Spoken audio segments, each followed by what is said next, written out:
Necrozma Dawnwings is one of the worst cover legendary Pokemon ever in competitive singles due to how fairly poorly it is designed. As a cover legendary, Necrozma Dawnwings is automatically rated an Uber tier Pokemon since it is too strong for the standard overused tier. However, Necrozma Dawnwings is not actually good at all in the tier it's supposed to be good in, despite some great qualities it has going for it. This Pokemon is literally considered unviable in every single generation of Ubers and as a result sees no usage in any tier of competitive play. There was however a glimpse of hope for this Pokemon. The new Ubers UU tier. A tier specifically designed for outliers like Necrozma Dawnwings. If you're unaware, the Ubers UU tier is a tier under the Ubers tier that is created to give Pokemon that are too good for OU, but bad in Ubers a place to shine. Necrozma Dawnwings was actually the most used Pokemon in this tier last month. Finally a place for this Pokemon to see some play. Unfortunately, it recently got banned through a suspect test with a 60.9% ban majority, only barely missing out on staying in the tier, and now this Pokemon is back to being useless. So what makes Necrozma Dawnwing such a terrible Pokemon in the Ubers tier, but so good that it got banned from the Ubers UU tier? Let's find out. Necrozma Dawnwings is not actually a bad Pokemon at all, and I can prove it. It has some very good stats, which is to be expected of course from a cover legendary. What really stands out is that powerful 157 base special attack stat and its massive bulk. A Pokemon very similar to this is of course the original Lunala, which has significantly lower special attack. But the Necrozma Dawnwings also has over Lunala is its signature move Photon Gazer, a 100 power psychic move that ignores abilities and is either special or physical depending on the user's highest attack stat, so in this case special.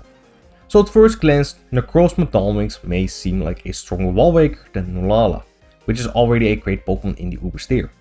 However, this could not be further from the truth. Unlike Lunala, Necrozma Dawnwings lacks the ability Shadow Shield, an ability that has incoming damage when Lunala is at full health.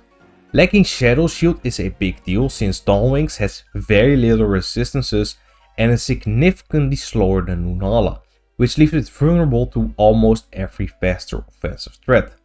While it is true that it has Prism Armor, an ability that reduces the damage of incoming super effective hits by 25%, it does not help even one tiny bit against common powerful threats like Yveltal, Marshadow and Mega Gengar that can take advantage of that 4 times Dark and Ghost weakness. Dawnwings also lacks good coverage moves to actually take out Dark types, because unlike Lunala, it does not have access to Focus Blast or Moonblast. My question is, how can 2 Pokemon fused in one possibly be worse than just one Pokemon? Top 10 questions science still cannot answer. Necrozma Dawnwings being outclassed by Lunala in all aspects is one of the biggest reasons it basically sees no use.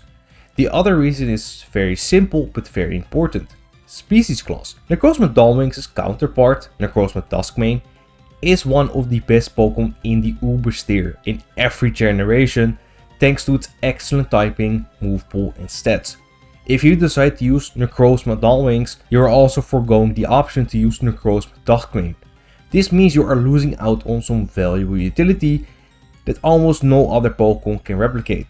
So the opportunity cost of using this Pokemon is just too high to justify.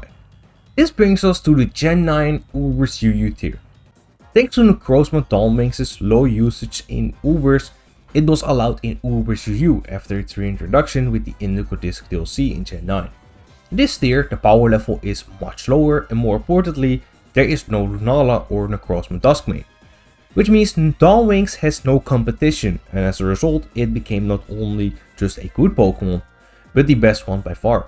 The same traits that made it not appealing in Ubers were now the traits that made it too good for Ubers UU.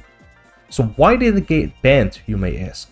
With the reduced power level, that bulk and its massive 157 special attack stat, combined with powerful Ghost Step in Moongeist Beam and secondary step in Photon Gazer, there was very little defensive counterplay to this Pokemon, which was basically limited to bulky Dark types like King Gambit and Arceus Dark. but even these Pokemon could not effectively counter Dalwings thanks to terrestrialization, of course.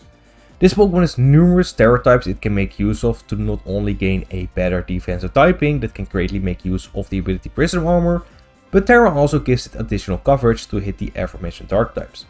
Terra Fight, and especially Fairy, are great Terra types as they turn the 4x weakness to Dark into a resist, provided with a much better defensive typing and give it a stab move to nuke those Dark types. This is similar to how Calyrex Shadow got itself banned from Ubers after its reintroduction Pokemon Home. Alternatively, it could use Terra Ground with Earth Power as a coverage option to gain a stab boost with that. Dalwings could also boost its special stats with Calm Mind, which could quickly turn it into a terrifying sweeper. This Pokemon is not only very difficult to answer defensively, but hard to take down as well, since it can just heal up with Moonlight, which allows Dalwings to make the most out of its defensive Terra, Bulk and Prism Armor. The versatility of this Pokemon is also through the roof, which made it a fitting Pokemon on basically any team. Calm Mindset could either opt to go with Leftovers for passive healing or Grassy Seed on terrain teams for a defense boost, making it even more bulkier. A Trick Room Sweeper with Meteor Beam and Power Herb was quite threatening as well thanks to its slow speed, and not to mention choice specs, though this is not nearly as problematic due to its prediction reliant nature. Lastly, it could choose to go the utility route with Stealth Rock and Knockoff, and it naturally acted as a bulky spin blocker as well. This insane versatility makes it a very unpredictable Pokemon to play against, on top of it being already very oppressive, as it can basically choose what it is able to check it. This Pokemon effectively has no reliable counterplay thanks to this, which means you were basically forced to bring at least 2 checks to deal with all of its different coverage options, and a defensive check like Arc is Dark just gets obliterated by Terra Fairy, and a check like Magearna is limited to Thunder Wave and Encore, and ruined by Overpower anyway. To sum it up, it was too strong, too unpredictable, and effectively had no weakness you could really take advantage of, and as a result barely got voted to be banned from the Ubers UU tier, and is now back to seeing no usage. So to answer the question of the title, why is Necrozma Dawnwings a poorly designed legendary Pokemon? Well, it's not good in the tier it's supposed to be good in, because it's worse than its original form and never worth using over its counterpart. Yet it's too good for the tier that was specifically designed for Pokemon like it. Let me know your thoughts about Necrozma Dawnwings in the comments, and if you enjoyed the video, consider liking the video and subscribing to the channel if you're new. Thank you for watching, and I'll see you next time.